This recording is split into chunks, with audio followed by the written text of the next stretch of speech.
নমস্কার, আমি দেবেশ শাস্ত্রী। আপনাদের সকলকে স্বাগত জানাই অ্যাস্ট্রো বেদান্ত ল্যাবে। আজকের আলোচনা বৃষ রাশি মে মাসের রাশিফল বিচার। বৃষ রাশি কালপুরুষের অঙ্গ বিভাগে দ্বিতীয় ভাবকে নির্দেশ করে। পৃথ্বীতত্ত্বের স্থির প্রকৃতির শুক্র দ্বারা প্রভাবিত একটি রাশি। এই সময় বৃষ রাশির জাতক জাতিকার হঠাৎ মাথা গরমের সম্ভাবনা লক্ষ্য করা যাবে, ব্যক্তির মধ্যে উগ্র রোম্যান্টিক লক্ষ্য করা যাবে এবং গন্ধর্ব মতে মানে প্রেম করে বিয়ে করার একটা ভীষণ সম্ভাবনা লক্ষ্য করা যাবে এই মাসে। সহজ লোন প্রাপ্তির সম্ভাবনা থাকবে এই সময়ে, কিন্তু প্রাপ্ত লোন সঠিক জায়গায় ব্যবহার করা হয়ে যাবে কঠিন সাধ্য এই বৃষরাশির জাতক জাতিকার জন্য। পৈতৃক সম্পত্তি মানে অ্যানসেস্ট্রাল প্রপার্টি পাওয়ার একটা বড় সম্ভাবনা রয়ে গেছে এই সময় বৃষরাশির জাতক জাতিকার জন্য।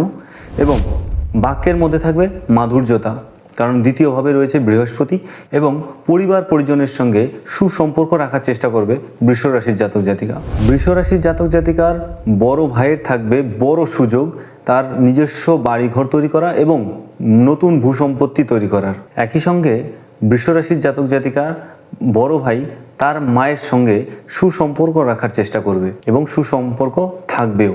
বৃষ রাশি সাপেক্ষে তার চতুর্থভাবে কেতুর অবস্থান বৃষ রাশির জাতক জাতিকা এবং তার মায়ের মধ্যে সম্পর্কের দূরত্ব লক্ষ্য করা যাবে, অথবা তার মায়ের থেকে ডিস্টেন্স তৈরি হতে পারে এই সময়। একই সঙ্গে মায়ের অসুস্থতা পূর্বের তুলনায় বেশি হওয়ার সম্ভাবনা লক্ষ্য করা যাবে। মায়ের হসপিটালাইজড হওয়ার সম্ভাবনা লক্ষ্য করা যাবে এই সময়। যদি মায়ের দশান্তর দশা ভালো থাকে তাহলে এই কুপ্রভাব থেকে সে মুক্তি পাবে। তাই বৃষ রাশির জাতক জাতিকার নিজের মায়ের যত্ন নেওয়াটাই কাম্য। বৃষ রাশির জাতক জাতিকা যারা তার নিজের বাড়ি বিক্রয় করার জন্য বহুদিন ধরে চেষ্টা করছিলেন, তাদের মে মাসের 11 তারিখের পর বাড়ি বিক্রি হওয়ার সম্ভাবনা অনেকটাই লক্ষ্য করা যাচ্ছে। যদি বৃষ রাশির জাতক জাতিকার তৃতীয় ভাবের অধিপতি চন্দ্র অথবা একাদশ ভাবের অধিপতি বৃহস্পতি এর অন্তর্দশা বা প্রত্যন্তর্দশা চলে, তাহলে বৃষ রাশি সাপেক্ষে তার চতুর্থভাবে কেতুর অবস্থান বৃষ রাশি জাতক জাতিকার বন্ধু তার সঙ্গে একটা ডিস্টেন্স তৈরি হবে এবং বৃষ রাশি জাতক জাতিকা যারা বাল্য শিক্ষা গ্রহণ করছে ক্লাস নার্সারি থেকে ক্লাস 4 পর্যন্ত, তাদের বাল্য শিক্ষায় একটু বাধা লক্ষ্য করা যাবে।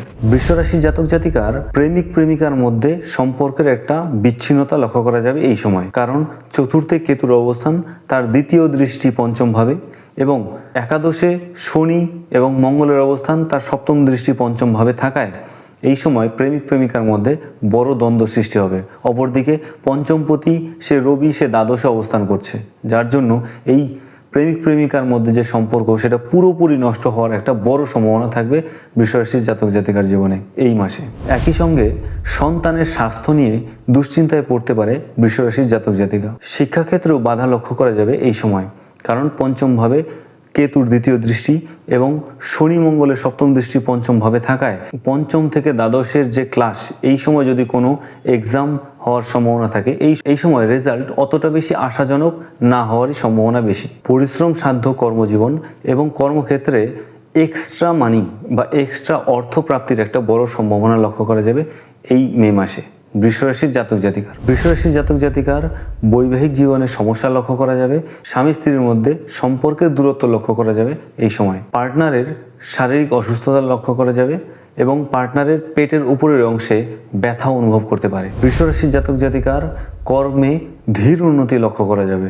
একই সঙ্গে তার উন্নতিতে বাধা লক্ষ্য করা যাবে, হওয়া কাজ যেন শেষে অসম্পূর্ণ থেকে যাওয়ার একটা সম্ভাবনা লক্ষ্য করা যাবে। যারা ট্রান্সফারেবল জবের সঙ্গে যুক্ত তাদের এই সময় কর্মসূত্রে ট্রান্সফার হওয়ার সম্ভাবনাও লক্ষ্য করা যাবে এই সময়। বৃষ রাশি জাতক জাতিকার কোনো একটি ঘটনা যে সে বহুদিন যাবৎ নিজের কাছে লুকিয়ে রেখেছিল, সমাজের থেকে দূরে রেখেছিল, তা হঠাৎ করে সমাজের সামনে উঠে আসবে। বৃষ রাশি জাতক জাতিকা তার বড় ভাইয়ের সঙ্গে বা বড় বোনের সঙ্গে ঝগড়া ঝামেলায় পড়তে পারে এবং এই ঝগড়া ঝামেলার যে প্রবণতা তা অনেকটাই বেশি এই সময়। বৃষ রাশি জাতক জাতিকার পায়ের হাঁটুর নিচে গোড়ালির উপরে এই অংশে চোট পাওয়ার সম্ভাবনা এই সময়টা বেশি লক্ষ্য করা যাবে। নমস্কার, আজকের আলোচনা এখানেই শেষ।